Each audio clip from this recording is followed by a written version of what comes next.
Indonesia memiliki berbagai julukan yang menggambarkan tentang pesona keindahan alamnya, seperti Zamrud Khatulistiwa, Negeri Surga Ratna Mutu Manikam, Negara Mega Biodiversity, dan julukan-julukan lainnya terkadang melenakan.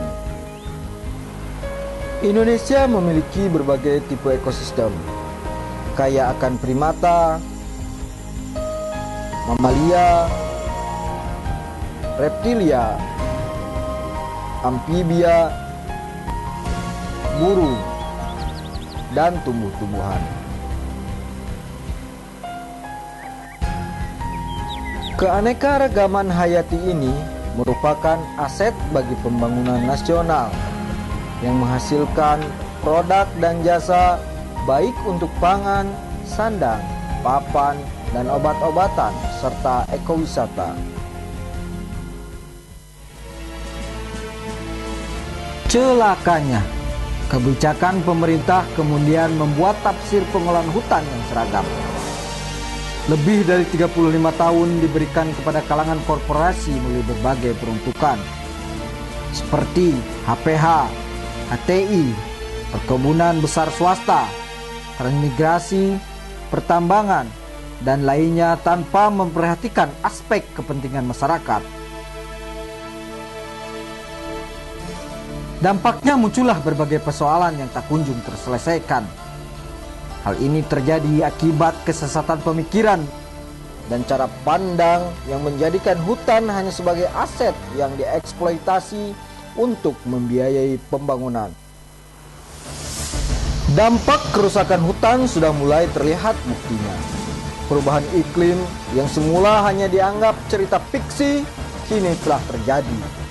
Dari bencana banjir, longsor, kekeringan, badai, kebakaran hutan di berbagai daerah di Indonesia dan negara-negara di dunia, serta kebocoran radiator nuklir juga menerpa. Lalu, apakah kita akan tetap diam berpangku tangan membiarkan bencana datang? Mari kita bercermin dengan masyarakat Desa Lubuk Beringin. Desa Lubuk Beringin berada di Kecamatan Batin Tiga Ulu, Kabupaten Muara Bungo, Provinsi Jambi. Sampai sekarang, masyarakatnya telah mengajarkan kearifan tanpa harus memperdebatkan konsep pemanasan global, perubahan iklim, maupun yang lainnya. Mereka mengembangkan hutan desa sebagai benteng untuk menjaga persahabatan dengan lingkungannya, mempergunakan tenaga air sungai untuk mengairi sawah, kolam, dan energi listrik tenaga kincir air. Mereka juga memperkuat aturan adat yang mengatur hubungan antara alam dan manusia, mengembangkan sistem pertanian yang ramah lingkungan dengan tanpa mempergunakan bahan-bahan kimia, serta bertani selaras alam melalui pengembangan sistem agroforest karet. Pengelolaan kebun karet oleh masyarakat selain sebagai sumber ekonomi utama rumah tangga juga mempunyai beberapa nilai sosial dan ekologis. Secara sosial, kebun karet, terutama kebun karet tua, merupakan kawasan yang menyediakan kebutuhan yang dapat dimanfaatkan secara komunal, seperti pohon sialang yang merupakan pohon tempat lebah madu, sayuran, buah-buahan, tanaman obat, kayu untuk bahan pagar dan kayu bakar, serta areal pengembalaan hewan ternak. Secara tidak langsung, masyarakat Lubuk Beringin telah memberikan kontribusi terhadap konservasi kawasan TNKS. Manfaat dari keberadaan kawasan konservasi seperti TNKS dan hutan lindung Bukit Panjang Rantau Bayur sebagai daerah tangkapan air bagi masyarakat lebih dipengaruhi oleh pengalaman masa lalu dan realitas yang dialami sendiri. Dan sampai sekarang masih diyakini bahwa kelestarian kawasan konservasi akan memberikan manfaat bagi masyarakat.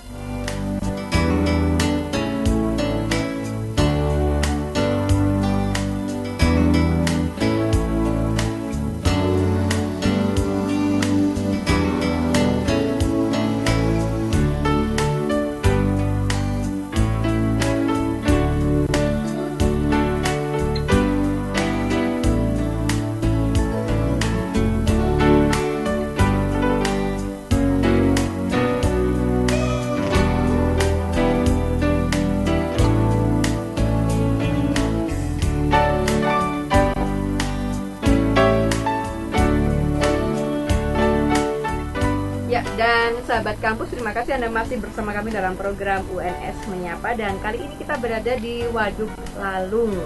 Dan Waduk Lalung ini merupakan sebuah waduk yang sangat bermanfaat bagi masyarakat sekitar sebagai tempat penyuplai air. Dan untuk berbincang mengenai waduk, mengenai kekeringan dan lain sebagainya, telah ada Bu Pipit dan masih bersama dengan Bapak Gamal. Bu Pipit, kalau di wilayah Jawa Tengah sendiri banyak daerah yang kemudian ketika musim kemarau selalu langganan kekeringan. Sebenarnya seperti apa daerah yang kemudian masuk dalam kategori kekeringan ini? Baiklah, memang benar ya, kalau pas kemarau itu selalu kita mengalami kekeringan. Kekeringan itu apa? Kekeringan itu kan ketika suplai tidak mampu mencukupi, persediaan air tidak mampu mencukupi untuk kebutuhan manusia, masyarakat, ataupun untuk kebutuhan yang lainnya, irigasi maupun pertanian maupun kemudian Bu Pipit untuk distribusi daerahnya ya. Untuk kekeringan itu kenapa? Yaitu karena daerahnya itu sendiri kaitannya dengan kondisi tanahnya, formasi batuannya ya. Contohnya kalau di Wonogiri ya, Surakarta, dengan Surakarta daerah Wonogiri itu karena formasi batuannya kan batu gamping, biar bisa menyerap air atau menyimpan air, tapi karena ketebalan batu gamping yang sangat tebal tidak bisa diakses oleh masyarakat. Jadi butuh teknologi yang tinggi untuk mengakses. Mereka lebih memanfaatkan mata air, padahal sedikit mata air sudah terbatas. di Wonosari? Termasuk juga di Wonosari, karena itu merupakan rangkaian dari pegunungan gamping atau kasih.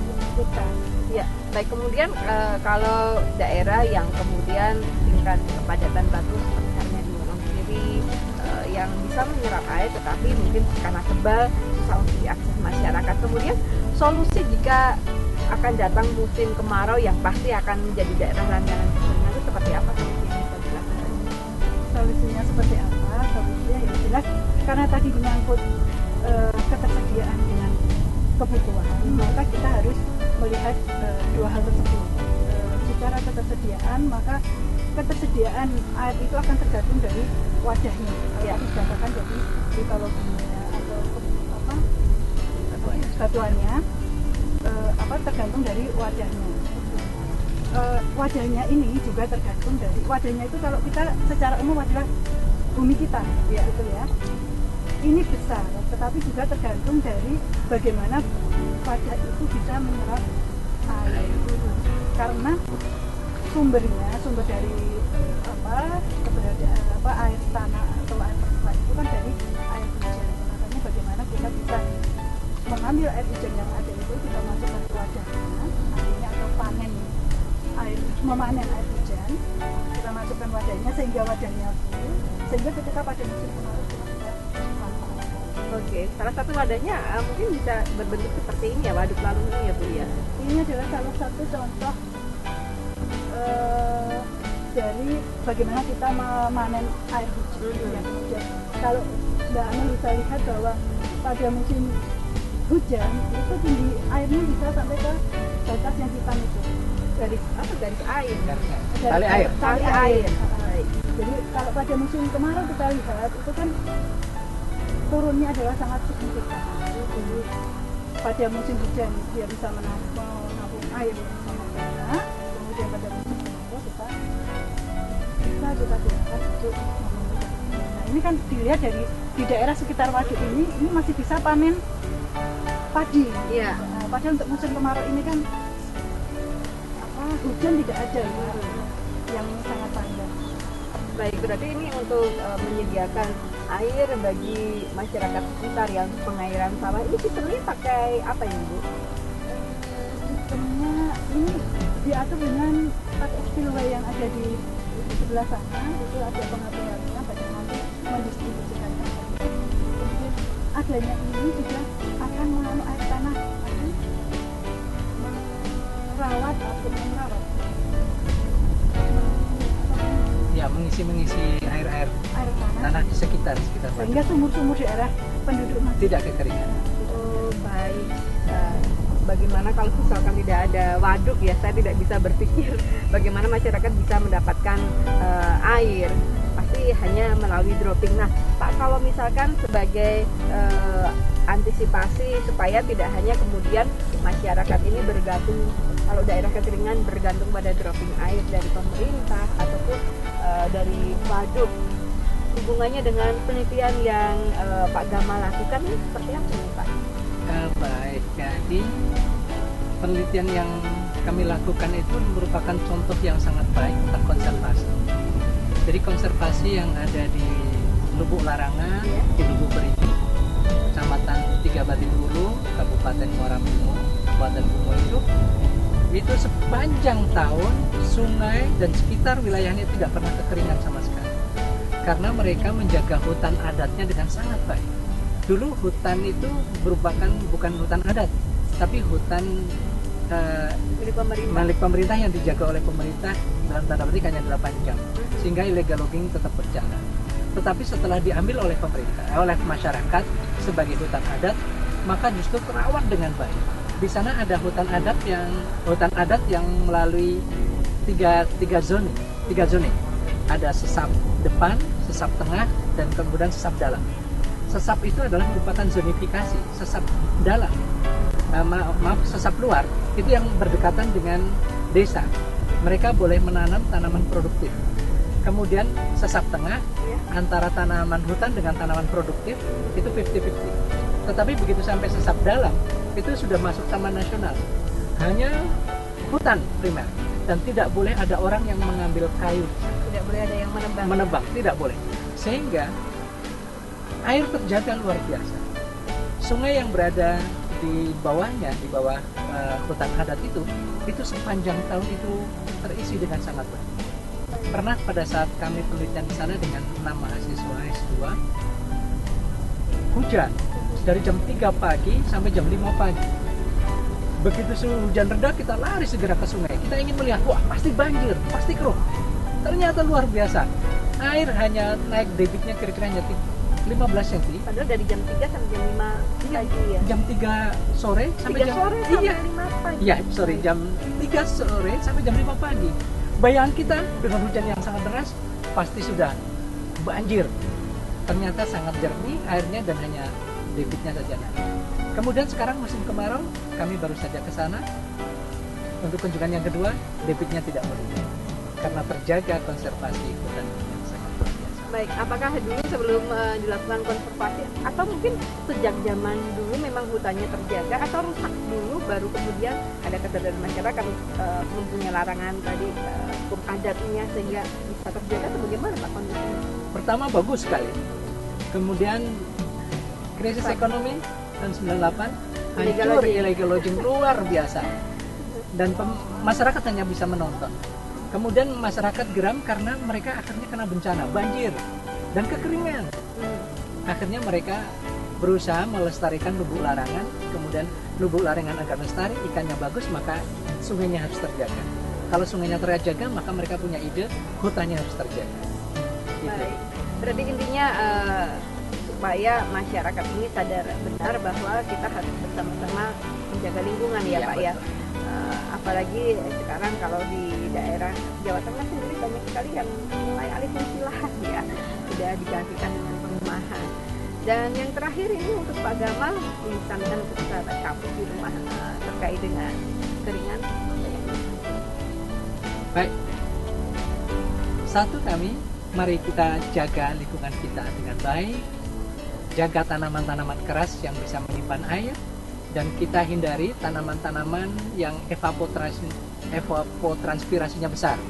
Jadi akan sangat baik kalau kita misalnya di sekitar kita menanam pohon trembesi, pohon beringin. Pohon trembesi itu pohon-pohon peninggalan Belanda yang bunganya bagus, sampahnya sedikit, tapi dia menyimpan air yang luar biasa. Baik, terima kasih untuk Bu Titik. Mungkin akan mengatasi.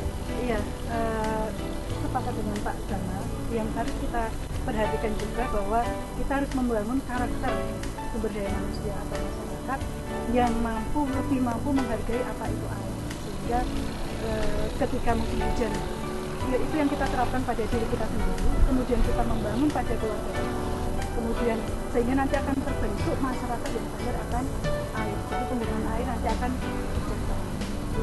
Baik, terima kasih Bu Tuti, terima kasih Pak Gamal untuk bincang-bincangnya, dan terima kasih untuk Anda sahabat kampus yang telah setia bersama kami dalam program UNS Menyapa, dan nantikan program ini di hari dan jam yang sama. Akhirnya saya Amelia Sabari mewakili segenap kru yang bertugas pamit undur. Kreatif di masa kini dan tetap berbudaya.